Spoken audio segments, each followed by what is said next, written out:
Welcome to the Progressive Perspective. My name is Basil. This is Kurt Conpick, the glue that holds everyone together. That's the legendary Larry Fisk. And that is the Iceman, Cody Robertson. We are the Progressive Perspective. This is our first show, so we're just gonna be introducing ourselves. Take it away, Kurt. Thanks, Basil. Like you said, we're here, and kind of just go over my background. I started in 2008, actually, a little before that. I was working for a marketing company that was bought by the Obama campaign, and I was mostly a telemarketer for the 2008 campaign, ranging from different things about just asking for donations, to asking who they're going to vote for, to discussing actual politics. And that's what got me in the door. And then I ended up working as a web developer for a radio station in the St. Cloud area, and would work election nights and do different things like that. And that kind of got me into it. And then the Bernie campaign in 2016 got me really fired up. And I got a little bit more involved, did some supporting for Bernie, and so here I am now, just kind of taking the next step and looking towards becoming more of the democratic socialist.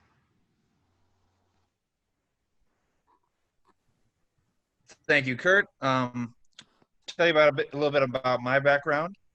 I didn't consider myself a Democrat until Bernie came along.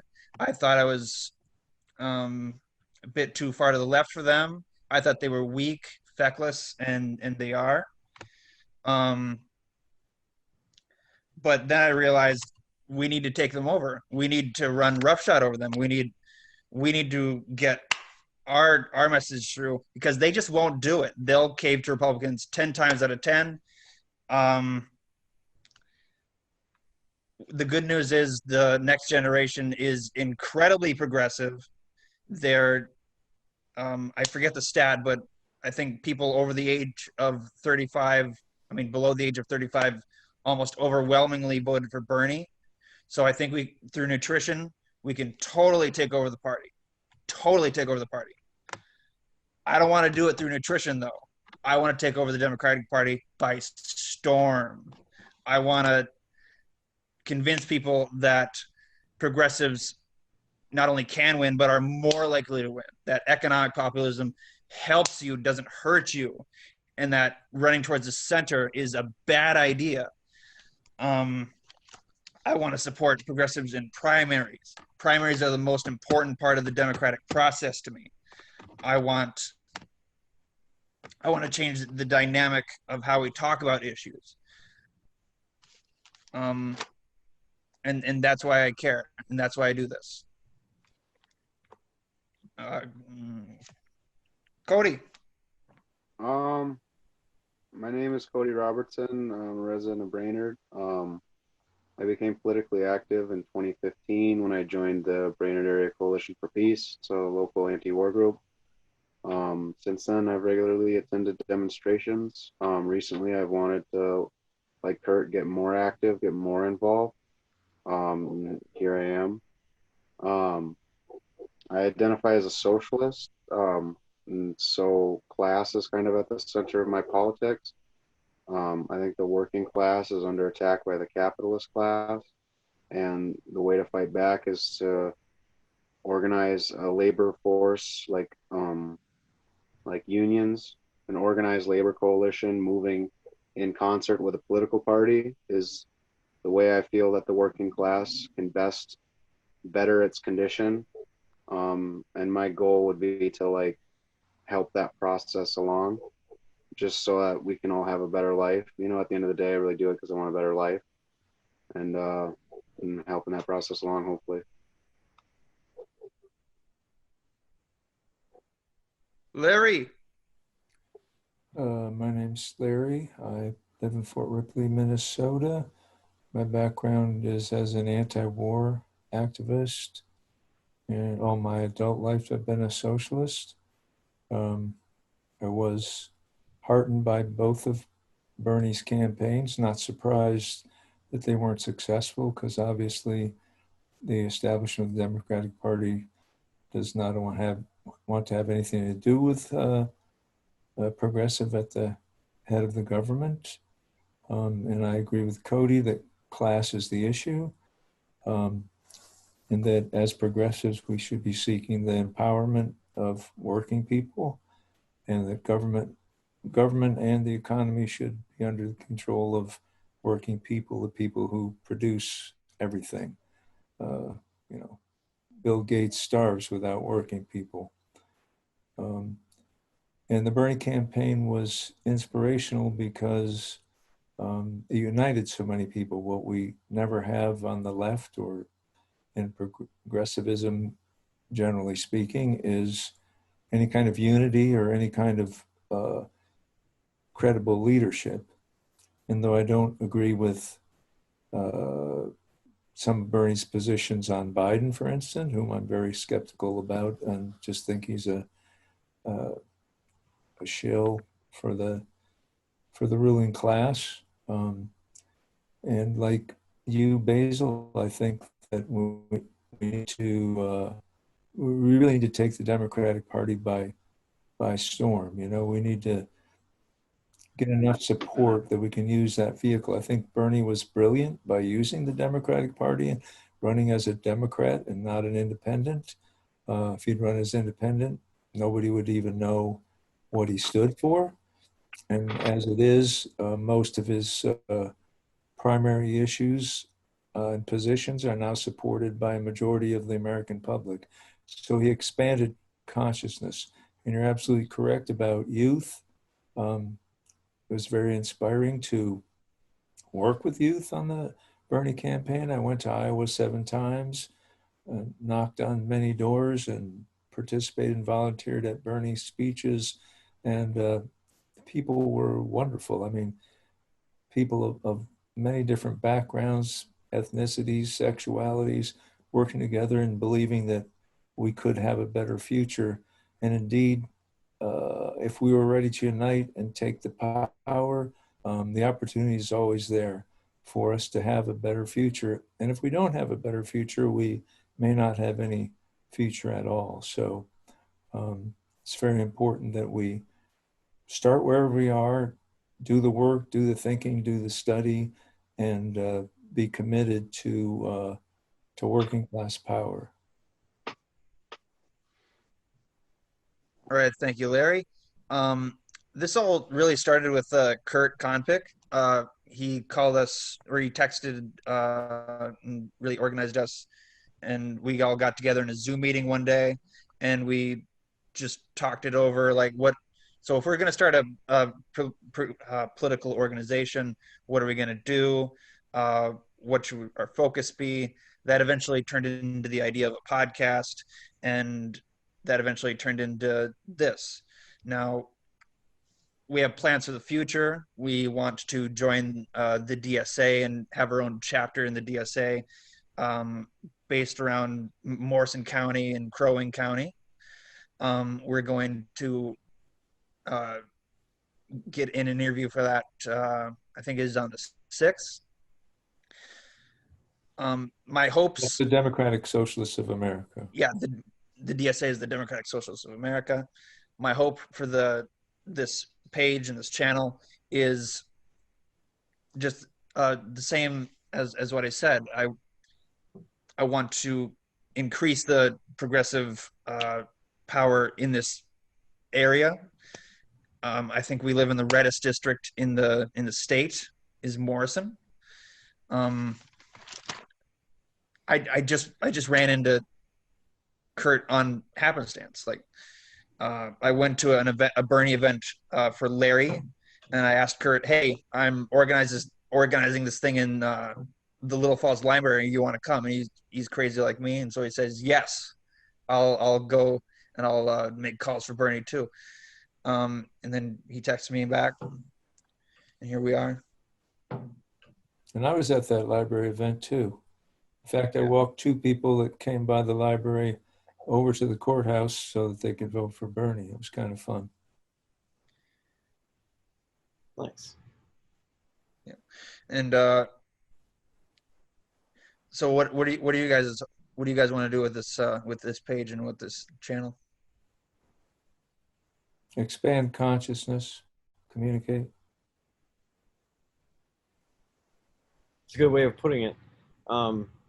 Basically, we want to get the word out there. There's a lot of misinformation and disinformation about what even the word socialist means. And I think it would be nice to have a word that can be seen as the everyday people saying, hey, this is what it means to us, and this is what we believe in. Yeah, people don't know about history in general, and certainly don't know about the history of socialism in the United States, and that there have been prominent socialists that people know about, but don't even understand they were so. And, For and the instance, word, Martin Luther King. The average word person means wouldn't different know things to that Martin different Luther people. King was a socialist. What is a socialist? What does a socialist want to accomplish in society, and how they believe society should be organized?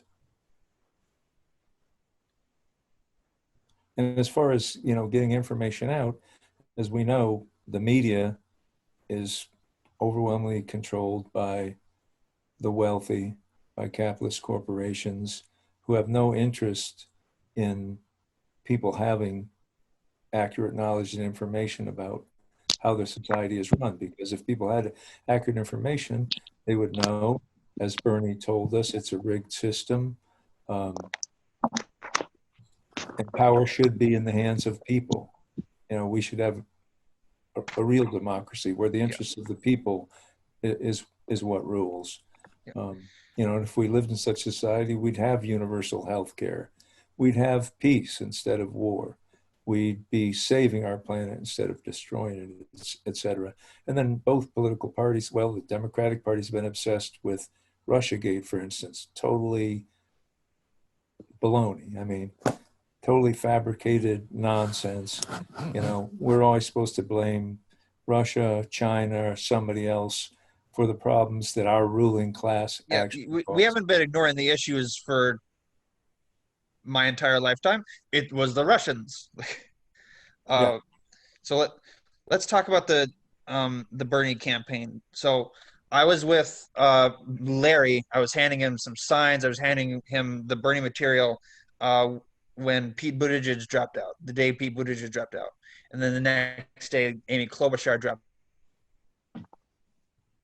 out. They both endorsed Biden. And Beto O'Rourke comes out of nowhere and endorses Biden in Texas. And the entire establishment just coalesces around Biden, and Elizabeth Warren stays in the race. And it's just this perfect storm of just bullcrap that coalesces to stop the progressive movement. Well, and the it establishment worked. had to find a way to stop Bernie. Yes, and it worked. So we didn't have enough. We didn't have enough organization. We didn't coalesce like they did. We didn't have a big enough microphone like they did. They controlled the press. I mean, yes. The press, while polling showed that Bernie's positions were popular, the press portrayed it differently. Yes. While the information showed that Bernie was electable, they acted like he's not electable. You got to take Biden, the electable guy. Yeah, they plant that idea of like, well, Bernie can't win in people's mind. Why can't Bernie win? Oh, because blah blah blah blah. Bernie can't win because everyone just coalesces to stop him, because they manufacture consent to darn, what, my words are jumbling all over each other. Well, you look at the heat map of donations to the political the nominees, and you looked, and the heat map for Bernie was across the board, the entire country, whereas Klobuchar was only Minnesota, Buttigieg was like only Colorado, and and that speaks volumes. In my opinion, where's the money coming from? And for Bernie, it was from everywhere. That's electability, and Biden's in a way lucky, I think, that they fumbled He's lucky. He's on lucky the over COVID it. response.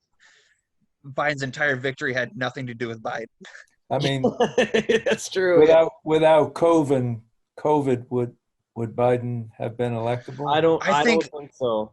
I think without COVID, Biden would have probably still taken it. I don't blame COVID. I blame the media.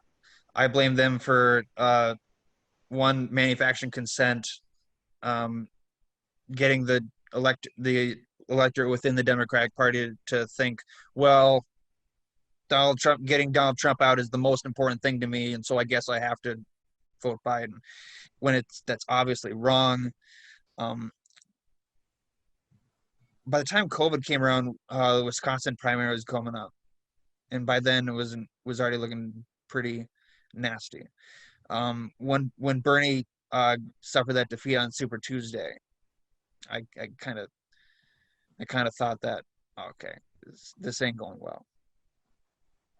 Yeah, but it's too bad that no one came. It all been conspired before that, like the Des Moines Press not releasing their final polling, which would have shown Bernie leading. Buttigieg being able to go to New Hampshire acting like he was a winner, et cetera, et cetera. I mean, it was all, every step was a conspiracy to stop Bernie. And in the face of that, still Bernie did very well. We can be really proud of what was accomplished in the face of what was largely a Bernie media blackout. If they weren't, slandering him, they were blackening him out. So it was impressive in many ways what Bernie accomplished. And remember, what Bernie largely accomplished himself was getting progressive ideas before the public, and the public liked them, particularly working class people. In my door knocking in working class neighborhoods in Iowa, Bernie was very popular. As soon as I'd get into a little more upscale neighborhoods, then people had their doubts, afraid they'd be giving things to poor people or something. Yeah. But well, how are we going to pay for it? It costs less. It's cheaper healthcare. Yeah. How can we afford cheaper healthcare? Come on. Yeah. No, I mean, the healthcare thing is like a no-brainer. In what other society would you, pay at least, pay twice the price for an inferior product that leads to the death of tens of thousands of people? Literally no other society. Yeah. No other society where people accept it. Yeah. So let's talk about going forward. Should the next Democratic progressive running for the nomination be outwardly hostile to the media? How aggressive should they be? And where should they toe that line? I don't know, maybe tell the truth. I mean, if the media does the miserable job that they did with Bernie, I mean, it should be exposed at every step possible, I think. I mean, Bernie was great and wonderful, but he wasn't aggressive. Yeah. Maybe he's too much of a gentleman. He was too damn nice, and he just wouldn't call out Biden for the 30 plus documented lies about his involvement in the civil rights movement. The day before the South Carolina debate, Biden lied that he went to visit Nelson Mandela in prison during apartheid, and that was easily debunked. Like, why the hell would you lie about that the night before a debate? What are you doing? But he's the most electable, and Bernie just wouldn't comment upon that. He didn't talk about how Biden made Bush's tax cuts permanent, even though Michael Bennett wrote a whole friggin' book about it. Michael Bennett wrote a whole book about how Biden made Bush's tax cuts permanent. And he wouldn't talk about all the times. He wouldn't Bernie talk about could the have been 94. attacking Biden from the beginning. I mean, Yes. you know, Biden is a miserable person with a miserable political history, a liar, you know, a front man for banks, credit card companies, corporations, someone who's betrayed the working class and people of color and youth. Um, he's horrible. And there's no signs he'll be anything but horrible. Cody, I'm wondering what you think. I'm pretty much in total agreement. You know, I don't like criticizing Bernie, but I do feel like he could have been more aggressive, maybe distinguished himself more from the other Democratic candidates. Might have been advantageous. Um, I think he didn't want to undermine Biden in his, you know, if he criticizes Biden too hard and Biden gets the nomination. You know, I mean, I'm guessing that's what he was thinking, but at the same time, like, I feel like there's more at stake here than just the one election. And he should have been more aggressive with Biden. Yeah, I mean, I disagree with Bernie on, you know, Trump being so especially evil. Yeah, Bush was worse than Trump by any metric you want to go after. What's that? Bush was worse than Oh, Trump by absolutely. every metric. You know, there are ways in which Trump is definitely better than Biden. I'd say North Korea. Imagine if Trump had a Cheney. Could Yeah, you? that would be bad.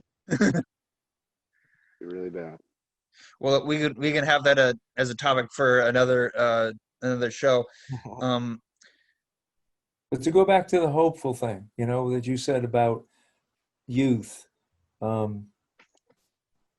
really, I mean, the potential is there, not just among youth, but among working class people. If we could get a little power and get some policies that are helpful to working, Medicare for all would improve the lives of virtually everyone in this country. I was at one speech where Bernie was talking in Iowa, and he said this other times as well, where he said, we would be healthier just because we wouldn't have to worry about healthcare anymore. Just the concern that people have trying to access care, figure out. Recently, I went through the Medicare thing and trying to figure out what the hell to do, and it's almost impossible to understand. It's a ridiculous and terrible system.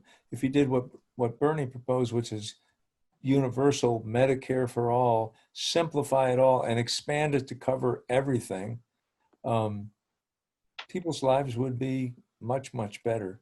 If people could just, you know, people have been taught now that government's just inherently evil and can't do anything for you. You know, the government's purpose is to, you know, police and make war and help businesses prosper. But government can do other things. It's who the government represents and who their policies are tailored to help. and I think it's really encouraging that the youth vote isn't just centered around one politician. They're centered around policy. They care about Medicare for all. They cared about free college tuition, and they don't get really distracted by fakers like Pete Buttigieg. Obviously, there are some exceptions, but people saw, for the most part, people saw Buttigieg for what he was. It was just a sham, like here's a Opportunist. yes. Here, I did a drawing earlier about Pete Buttigieg. How do you like my drawing? It's just blank. It's nothing.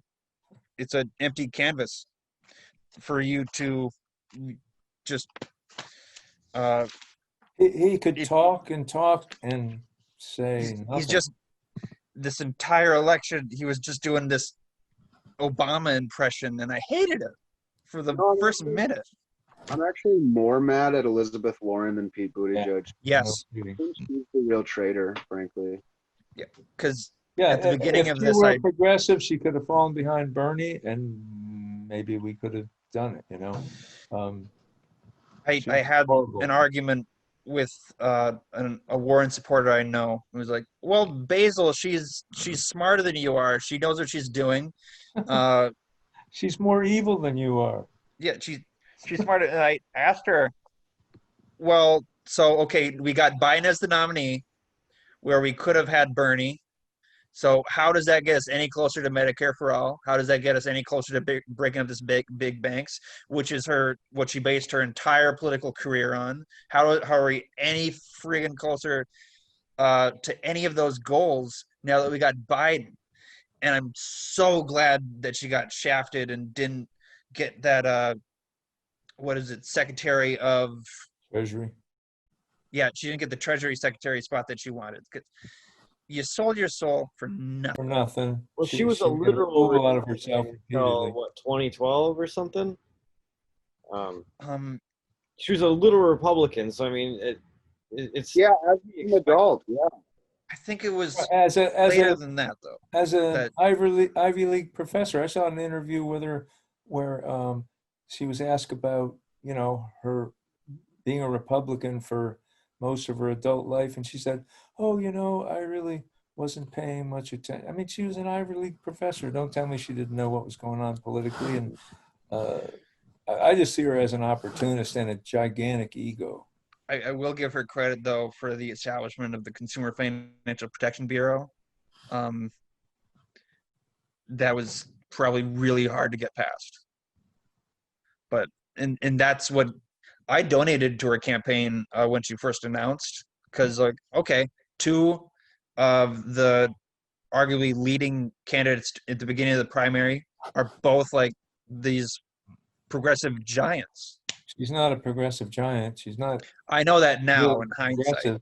And if she were truly after Bernie's last campaign, which is his first campaign, which was a miracle campaign out of nowhere, no name recognition, no money, built this nationwide movement, educated people on progressive issues. Any true progressive would have gone to Bernie and said, "Bernie, are you running this year? If so, I'm behind you. What in the hell can I do to help you?" And she didn't do that. She split the progressive movement. Yeah, she stayed until Super Tuesday. She knew exactly what she was doing, and it was make Yep. or break. I agree with Cody, but like if I'm Elizabeth Warren, I don't blame her for like putting her hat in the ring in the beginning, like in January, and seeing like, hey, Oh, I blame her. uh, I blame her totally. but like there's a lot of Elizabeth Warren voters who aren't even really progressives. They're more Elizabeth Warren fans. Yeah, and you know, identity politics, a Yeah. woman, blah blah blah. That's all nonsense. It doesn't matter what color, creed, gender you are. It's all about policies. You know, Bernie was about policies. If we had Bernie's policies in effect, our lives would all change. You know, Bernie. Where Bernie fell down was he talked often, particularly when I saw him in person, about existential threat. That's how serious the trouble we're in is. You know, climate change, environmental catastrophe, we're living it. And it is proceeding extremely rapidly. You know, life on Earth as we've known it is being destroyed. The chemistry of the atmosphere and the oceans have been altered. It's a huge deal. We're always under threat of annihilation from atomic war. The ruling class is controlling us more directly and more thoroughly through electronic media, social media, etc. This is a danger for our, you know, even to have the possibility in the future to break away from their control and, you know, create the revolution which we need to transfer our society to a socialist, humane society where people have the power, where our children and grandchildren have the possibility of a decent life in the future. I mean, this is how serious it is. And Elizabeth Warren, I mean, she's a small human being compared to Bernie, who spent his life on progressive issues. If she were a progressive, To me, any person who was really a progressive would have gone to Bernie first and said, amazing campaign that you ran, and bringing unity with millions of people. What can I do to help you? Are you running? What can I do to help you? I want to see a better future. But they're all egos. I mean, Elizabeth Warren is a gigantic ego, and you talk about Biden and lying. I mean, she's a lifelong liar also. I mean, there's something wrong with the woman, in my opinion, something deeply wrong. Remember that one lady who we were talking to at the library who came in to our birdie thing? You remember she was, well, I'm undecided between Elizabeth Warren and Amy Klobuchar. They were like two extremely different candidates on opposite ends of the political spectrum. But I talked to her. So what is it about Warren that is it about her talking about the big banks? Like, well, no, like it's more about identity with her, Politics, with her. gender, which is, you know, I don't want Hillary Clinton to be president. You know, it'd be great to have a woman president. But just because I want a woman president doesn't mean I'm going to vote for, I don't know, Carly Fiorina. Yeah. You know, so we've been going for a half hour. Thanks you for joining us. Thank you, Larry, Cody, Kurt. This has been our first show. Our next one is going to be about the future of the Democratic Party, the future of what to expect under a Biden administration. We're going to be brutally honest. So see you then. Thanks, Basil.